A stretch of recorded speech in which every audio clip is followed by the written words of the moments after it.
बुद्ध की कहानियां भले ही आज के समय की न हों, लेकिन उनकी कहानियां मानवीय भावनाओं से जुड़ी हुई हैं। इसीलिए वे आज भी हमारा मार्गदर्शन करते हैं। यही कारण है कि बुद्ध की कहानियां अत्यंत लोकप्रिय हैं। इसीलिए आज हम आपके लिए बुद्ध की एक लोकप्रिय कहानी लेकर आए हैं। यह जीवन से जुड़ी कहानी है और इसीलिए सभी को पसंद आती है। हमें उम्मीद है कि आपको गौतम बुद्ध की यह कहानी पसंद आएगी। एक बार बुद्ध किसी गांव से गुजर रहे थे। उस गांव के लोग बुद्ध को पसंद नहीं करते थे। उन्होंने बुद्ध को घेर लिया और गालियां देने लगे। सबसे ज्यादा गुस्सा गांव के नेता को आया। उसने उल्टे बुद्ध को गाली देना शुरू कर दिया। लेकिन बुद्ध इस सब से बेपरवाह होकर मंद मंद मुस्कुराते रहे। सरदार बहुत देर तक बुद्ध को गालियां देता रहा, लेकिन कुछ देर बाद उसका मुंह सूखने लगा, जिससे वह चुप हो गया। यह देखकर बुद्ध ने कहा, यदि तुम्हारी बात पूरी हो जाए तो मुझे आगे बढ़ना चाहिए। मुझे आगे गांव जाना है। वहां लोग मेरा इंतजार कर रहे होंगे। यह देखकर गांव का एक आदमी बोला, हम आपका अपमान कर रहे हैं, गाली दे रहे हैं, लेकिन आप जवाब देने की बजाय मुस्कुरा रहे हैं। आप इस पर प्रतिक्रिया क्यों नहीं देते? बुद्ध ने कहा, वत्स, तुम्हें आने में थोड़ी देर हो गई। 10 साल पहले आते तो मजा आता, क्योंकि 10 साल पहले मैं भी तुम्हारे जैसा था। यदि उस समय तुम मेरे बारे में बुरा बोलते या मुझे गाली देते तो मैं भी क्रोधित हो जाता। इससे ज्यादा तो मैं तुम्हें गाली देता। संभव है कि वह शारीरिक हिंसा का भी सहारा ले, लेकिन अब मैं आगे बढ़ चुका हूं। मैंने अपना सारा गुस्सा और नफरत पीछे छोड़ दी है। अब मैं उस जगह पहुंच गया हूं जहां तक आपकी गालियां नहीं पहुंच पाती। तुमने मुझे गाली दी, यह तुम्हारी भावना है, लेकिन आपकी भावनाएं मुझ तक नहीं पहुंच रही हैं। मुझ पर इसका आरोप तभी लगाया जाएगा जब मैं इसमें भाग लूंगा। एक बार मैं उन्हें स्वीकार कर लूं, लेकिन मैं आपकी इस हरकत से तटस्थ हूं, इससे कोसों दूर हूं। यही कारण है कि मैं अभी भी पहले की तरह शांत हूं। यह सुनकर सरदार बोला, अरे, ऐसा कैसे? मैंने तुम्हें गालियां दी हैं और पूरे गांव के सामने तुम्हें गालियां दी हैं। फिर इसे लेने या न लेने का क्या मतलब? बुद्ध ने कहा, वत्स, मैं कल एक गांव में गया था। वहां लोगों ने मेरा उपदेश सुना। वे बहुत खुश हुए।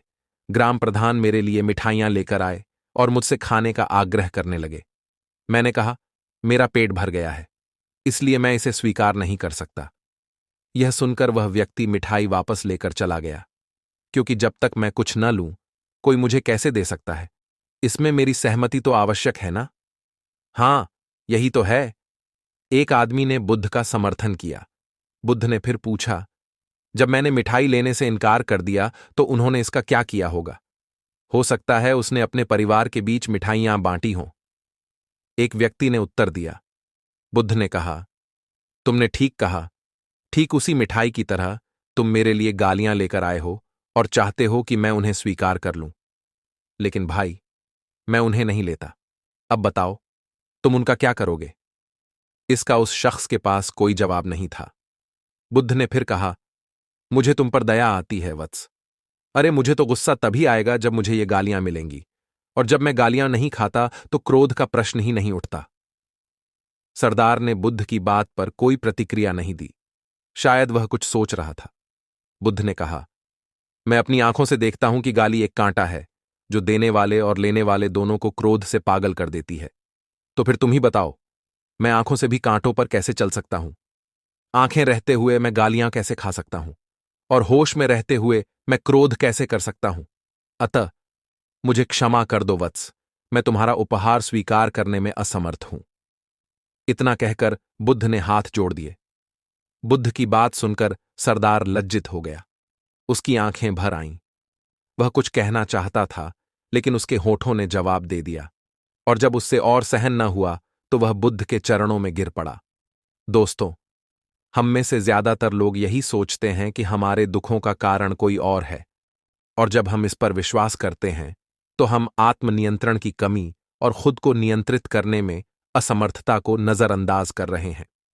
वास्तव में यह हम पर निर्भर करता है कि हम दूसरों द्वारा प्रदत्त नकारात्मकता को स्वीकार करते हैं या नहीं। यदि हम नकारात्मकता को स्वीकार करते हैं तो हम अपने पैरों पर कुल्हाड़ी मारते हैं, और जब हम उसे अस्वीकार कर देते हैं तो घृणा, क्रोध, हिंसा सभी से मुक्ति मिल जाती है। दोस्तों, हम आशा करते हैं कि आपको यह बुद्ध कहानी जब कोई अपमान करता है पसंद आई होगी। दोस्तों, हम आपसे फिर मिलेंगे ऐसे ही रोचक और उपयोगी कहानी के साथ।